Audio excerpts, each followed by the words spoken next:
Hey guys, so in this video let me start talking about how to multiply and divide more complex algebraic equations. So it's pretty much you could kind of do two ways. There's one way you could multiply straight across and then reduce them from there, but that gives you more big numbers.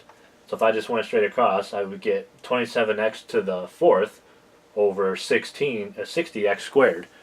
Now you're dealing with a lot of bigger numbers, and when you get to the end, it's going to be hard, and you're going to do a lot of reducing. So when you're in pre-algebra, you don't get a calculator, so that's going to be doing all by hand. So it's going to be a lot of work.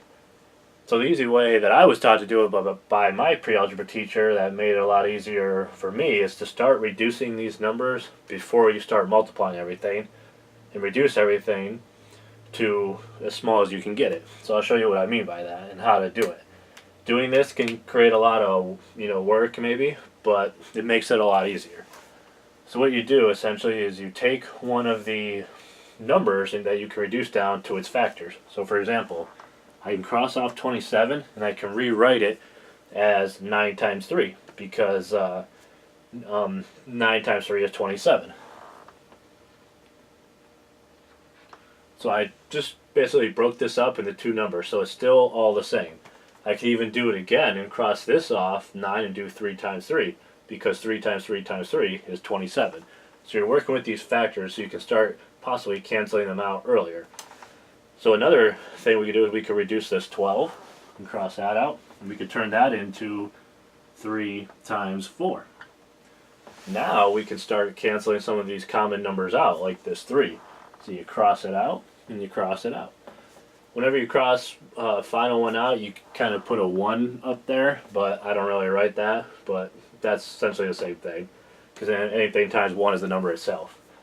You can also start reducing the x's as well. So x cubed over x squared, we know when they are on top of each other, you subtract them, and so subtract them. So in this case, you can actually also, sometimes what I was taught to do that you can do is you can cross this out, this x cubed, and write 3 x's. Because that's the same thing as x cubed, and same down here. We can rewrite that x and start canceling them out. So 2 of those x's get canceled out, and 2 of these, because there's 2 there and 2 there, which leaves us with 1 x on top, and another x over there. And from the looks of it, so all we got left is a 5, a 9, and a 4, and then 2 x's on top, so we can't reduce anymore. So now it kind of makes it a lot easier. So now we can get our answer. So because it's all being multiplied, all we have left up top here is a 9 and 2 x's, so that gives us 9x squared. And on the bottom, all we have left is a 5 and a 4, and no more x's, over 20. So that can't be reduced anymore, and if we can't reduce it anymore, that means we did our job of reducing everything out here.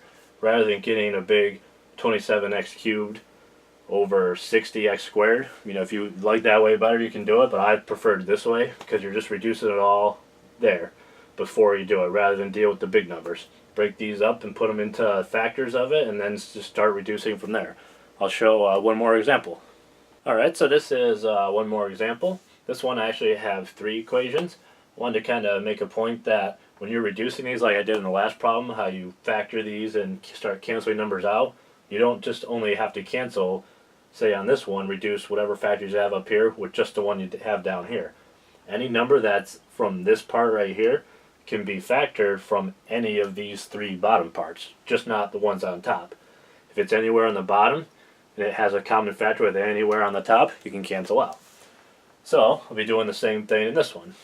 So I can start reducing this one, 24. There's multiple ways you could do that, but I'm going to, as in, maybe you could write 12 times 2, but you can factor 12 down even more.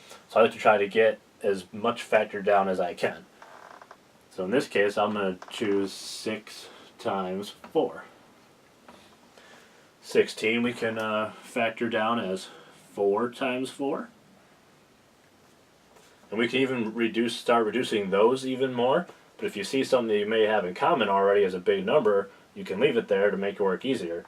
So like I said, I can reduce this to 2 times 2, but I see a 4 over there. So I'm going to cancel out one of those 4s along with this 4.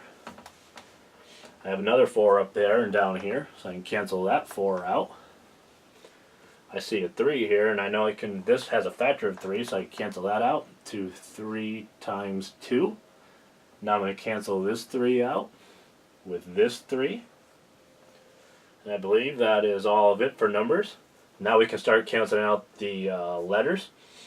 So like I showed in the last example, I can cancel out this x to the 5th and write 5 x's. 1, 2, 3. So I look where I have my x's. So I have 1, 2. So I have an x there that's gone, and an x there. So now I can, that was 2, so I can reduce 2 of these x's. That leaves me with 3. I have a y here and 2 y's there, so I'm going to cancel that out along with this one. Because I only canceled 1, that means I have 1 more left up here, which is a y. And I believe that should be all canceled out. So pretty much everything down here is. Still have, see, I still have a y there. So that y gets canceled out along with this one. So that's all gone. That's all gone. So this whole thing is essentially now, as everything cancels out, like I said before, you can just write a 1. So this is essentially everything over 1. So now I have left is a 2 up there, 3 x's, and a 2, and a y and an x. So now we get 2 times 2 is 4. And now we have 1, 2, 3, 4 x's, so that's x to the 4th. And we have 1 y. And there's nothing on the bottom, so essentially over 1. So that's how you can do it. As I said, it can get kind of messy and you can start creating a lot of stuff, but to me that works easier. Because if you just straight multiply all this across and you get a big, huge number over there and another big one here, it probably makes it even more messier. So that's the way I like to do it. Reduce everything before you do it, and reduce it to the basic factor that this you can get down to. So I turned 24 into only leaving 2 left by factoring out everything else, rather than have 24 times 2 times 4. And that essentially makes it easier on doing that. Obviously, division is the same as we know when we multiply and divide fractions. If you're dividing a fraction, you just take it and flip it and multiply. So the same principle works for division. Hope that helps, and thanks for watching.